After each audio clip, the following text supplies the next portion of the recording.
ప్రత్యేకంగా ఏమన్నా మేనిఫెస్టో మోదీ చేత ప్రకటింపజేస్తుందా?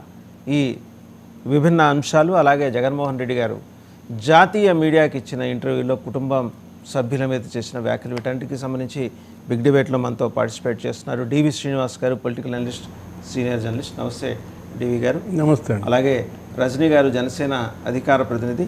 నమస్తే అండి. పాదయాత్ర వెంకటేశ్వర రెడ్డి గారు, వైసీపీ అధికార ప్రతినిధి. నమస్తే పాదయాత్ర వెంకటేశ్వర రెడ్డి గారు.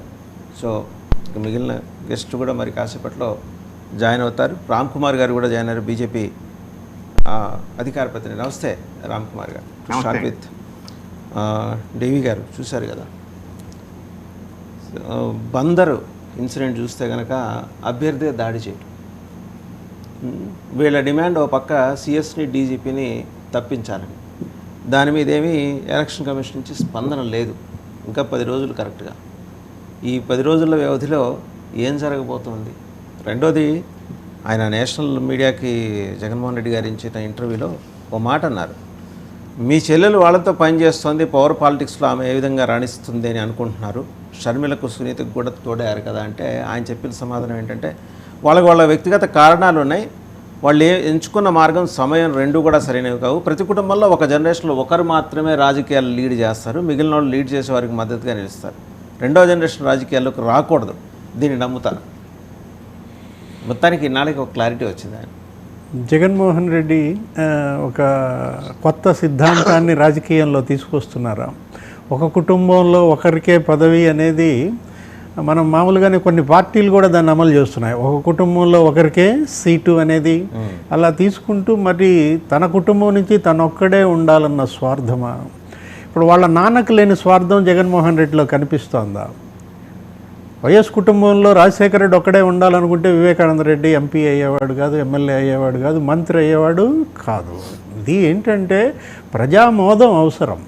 ఈ కుటుంబం ఇవాళ కుటుంబ పాలన ఇవాళ ప్రజలే స్వాగతిస్తున్నప్పుడు, కుటుంబాల సభ్యులకే చరిష్మా ఉన్నప్పుడు, వాళ్ళు ఏంటంటే ఎవరి ఇండివిడ్యువాలిటీ వాళ్ళు నిరూపించుకునే అవకాశం ప్రజలు ఇస్తారు వాళ్ళకి.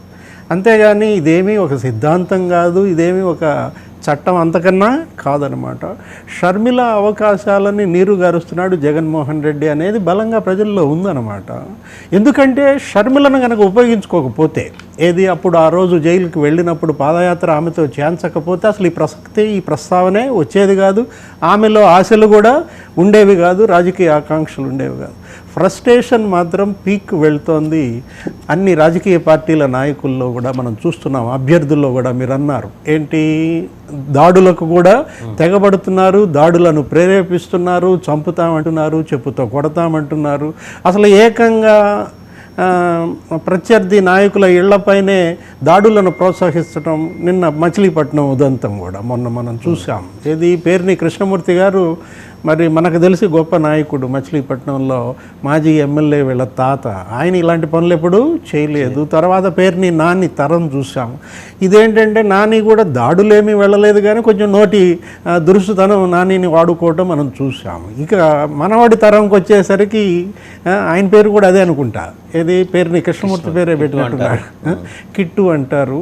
హత్యాయత్నం కేసులో మరి నిందితుడిగా చిన్న వయసులోనే ఇరుక్కోవటం, అది కూడా ఎన్నికలకు ముందు. కిట్టు రాజకీయ భవిష్యత్తుకు అది ఏమాత్రం దోహదపడే అంశం కాదు. మరి తండ్రి కూడా దీన్ని ఎందుకు ప్రోత్సహిస్తున్నాడో ప్రేరేపిస్తున్నాడో అది నానియే చెప్పాలా. ఇది ఒకచోటే కాదు, నరుకుతామంటున్నారు, ఆ పార్టీకి వేస్తే చంపుతామంటున్నారు, లేకపోతే తగలబెడుతున్నారు వాహనాలు. ఆంధ్రప్రదేశ్ రాజకీయాలు ఇబ్బందికరంగా మారాయి, ప్రాణాంతకంగా మారుతున్నాయి. ఈ ప్రాణాంతక రాజకీయాలు అవసరమా? ఎక్కడికి దారితీస్తాయి?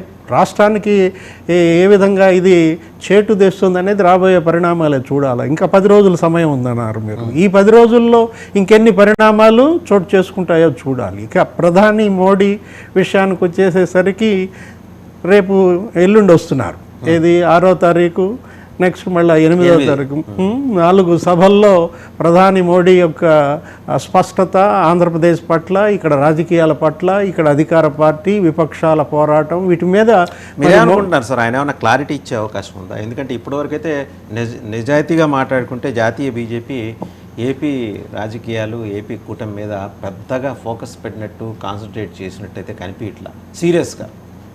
అంటే ఆయన ప్రధానమంత్రి, 30 రాష్ట్రాలు ఉన్నాయి, 30 రాష్ట్రాల్లో ఇది 30వ రాష్ట్రంగా గమనిస్తున్నారు, ఒక వెంట్రుక సమానంగా చూస్తున్నట్టుగా ఉంది.